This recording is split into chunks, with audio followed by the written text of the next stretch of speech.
Hi, this is Maggie from Design Code Debug Repeat. Welcome to the channel. If you're here because you want to learn to program in Java, you're in the right place. This is the fourth video in the Introductory Programming in Java full course. After an overview of an input processing output program in Java in video 2, we dug into numeric types, variables, and assignment statements in the last video. In this video, we'll look at the text data types char and string. I recommend you open Eclipse and program along with me. It's a great way to learn. Let's get right into it.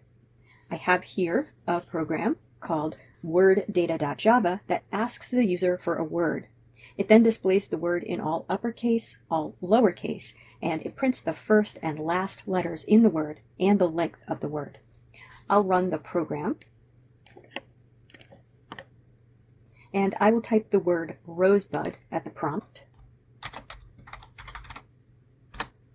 and press enter, and the program responds with, your word is rosebud, and in uppercase that's rosebud, whereas in lowercase that's rosebud. The length of the word is 7, and the first character is R, and the last character is D. To understand how we do this, it's important to have a little background on how character and text data are stored in Java. In Java, there is a primitive data type called char that represents a single character. This is a 16-bit number representing a Unicode code point. Each different combination of the ones and zeros in the 16 bits maps to a different character. If you are unfamiliar with the idea of mapping numbers to characters, it's a little easier to visualize with an ASCII table. This image of an ASCII table shows the decimal number and its equivalent hexadecimal number and the mapped character for the first 128 characters of the ASCII encoding. So, for example, the decimal number 65, if it's stored as a character, represents the character A. Unicode is similar to this, but more complicated, because the goal of Unicode is to represent all characters from all or most languages in the world, and to do this efficiently, the size of each encoded character is variable. A string is not a primitive type, it is a class, but there is so much built-in support for strings in Java that they feel like a primitive type. A string is some number of characters stored in a sequence. This image depicts the string Hello World as a sequence of characters. Each character has an index in the string representing its position. Strings begin indexing at 0, so the character H in hello is at index 0 in this string, E is at index 1, the first L is at index 2, etc. String and char are the two types that we're using in this program. Let's look at the variable declarations near the top.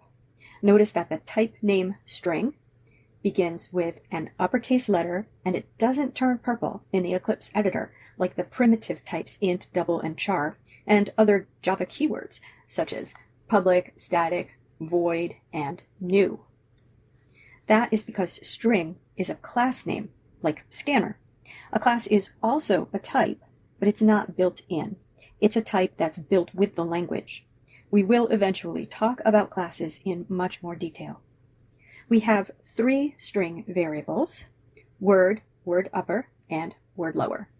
We have an integer variable, length, to store the length of the word the user enters, and we have 2 char variables, first char and last char. We also have a scanner called standardIn that we'll use to get input from the console. The first thing we do is prompt the user to enter a word and read it in with word equals standardin.nextLine. That's the scanner next function that we will use to read string data from the console, and we're storing what the user types in the string variable word. You might remember in the last program we learned the scanner methods nextInt and nextDouble for reading int and double inputs from the console. Unfortunately, there is no scanner function to read a single character, but as you'll see, we can pull a character out of a string. Remember, a string is an ordered list of characters, and the characters all have indices. Now, because a string is an object, when we work with a string variable, we will often be using the notation you see on lines 28 and 29. Remember that word is a string variable, and if the user typed rosebud at the prompt, word references the string rosebud. Line 28 is word upper equals word dot to uppercase. This is an object-oriented notation. The variable followed by a dot, followed by a method call, just like standard in dot next line. To uppercase is a method, a block of code that is part of the string class. That means it's a method that operates on string objects or variables. If we write word dot to uppercase, then the method is going to work on the variable word. And you can probably guess what to uppercase does. It creates a version of the string in which all of the letter characters have been converted to uppercase. It might sound weird, but sometimes programmers find it helpful to think of objects as people. And so you can also think of this as asking the word object to give us an uppercase version of itself. In fact, we call this object name followed by a dot followed by method as sending a message to an object. Now, string objects are immutable, meaning that once we've created a string, it cannot be changed. So to uppercase is not telling Word to replace its letter characters with uppercase characters. It's telling Word to make a new string that is an uppercase version of itself. The word variable is unchanged. Let's type word dot on a blank line for a minute here. Notice that a whole menu comes up. These are all messages that we can send to a string object. I suggest you create a string variable or a string literal and put a dot after it and just scroll through what comes up. And possibly try sending some of these messages. Or look through Oracle's string documentation for descriptions of them, because we're only scratching the surface of what can be done with a string here. I'll put a link to the documentation in the description. So given that, you can probably guess what to lowercase does. Notice that on both of these lines, we're assigning the result of the call to a new string variable. After line 29 executes, we have word, which is rosebud, and word upper, which is rosebud all uppercase, and word lower, which is rosebud all lowercase. On line 32, we're sending a very important message, length. It's useful to be able to get the length of a string for processing, although we'll look at that more in the future when we learn about loops. For now, though, we're using that length to get the last character in the string. Look at line 33 and 34. We're sending the char at message to our original string, word, and assigning the result into our first char and last char variables. We pass an argument to the char at message. Can you guess what that argument is?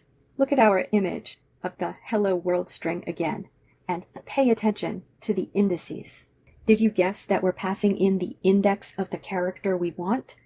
Because strings start indexing at 0, char at 0 returns the first character in the string before the dot. And because strings start indexing at 0, the index of the last character is always going to be the length of the string minus 1. So the hello world string is 13 characters long, but the index of the last character is 12. Therefore, we have first char equals word.char at 0, and last char equals word.char at length minus 1. Remember, we set the length variable ourselves with length equals word.length. There are a few more things that I think will interest you, and then we'll do a quick review. Let's talk a moment about char and string literals. Remember that a literal is an expression in a program that evaluates to literally what you see or type. Remember that 0, for example here in char at 0, is a literal integer. It literally means 0. Whereas length is an integer variable. We don't know right now what value that might have when the program is running, because it will depend on the length of the word the user types. That evaluates to the value we last assigned to it. There are literal chars and literal strings as well. In fact, there are literal strings in this program.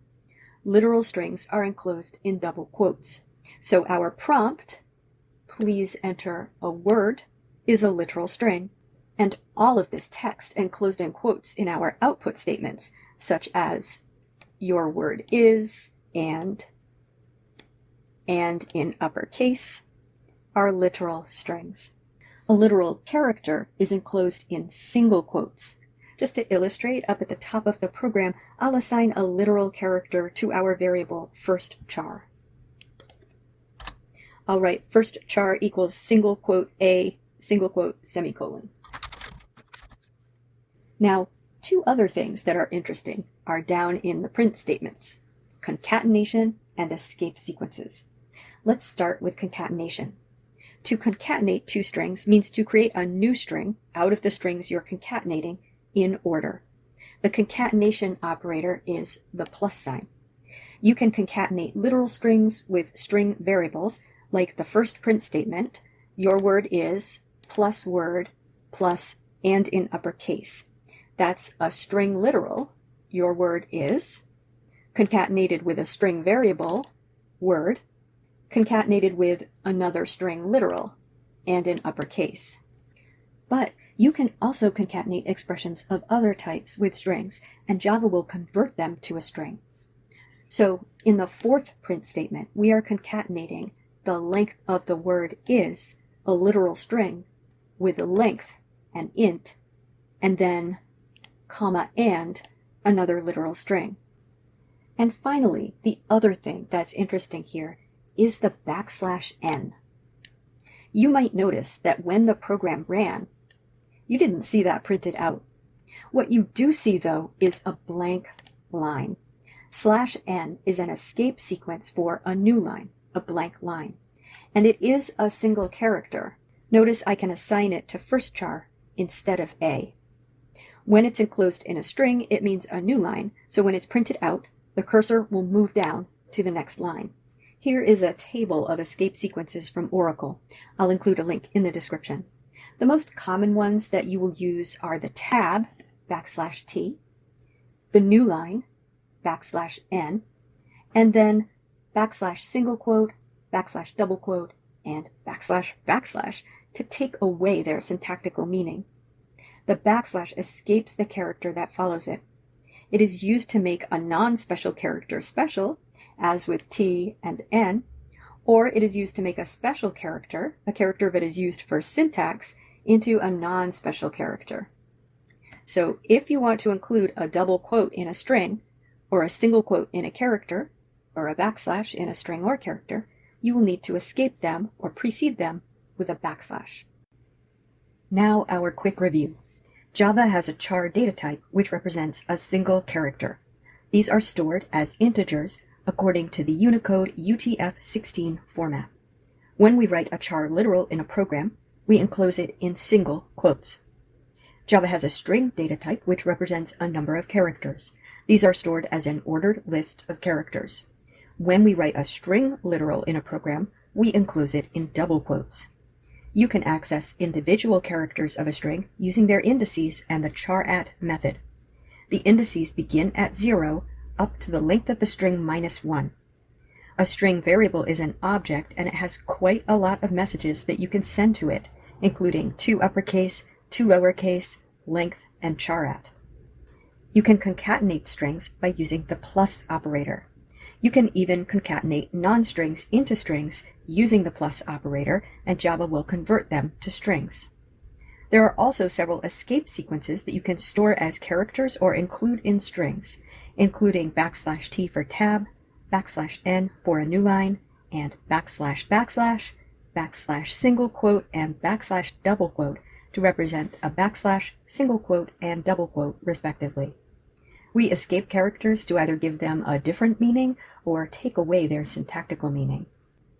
I've got an auto-graded exercise in the description of this video to help you practice with this. Click on the link and you'll go to an exercise that allows you to practice with this exact code. If you get stuck, come back and watch the video. I'll also upload the code to my GitHub repository, and there will be a link in the description. The best practice will be to write this program from scratch in Eclipse, and then make some changes to it. Look through those other string methods and experiment with them. When you're feeling confident with char and string variables, come back for more with the next video. As always, have fun and keep coding.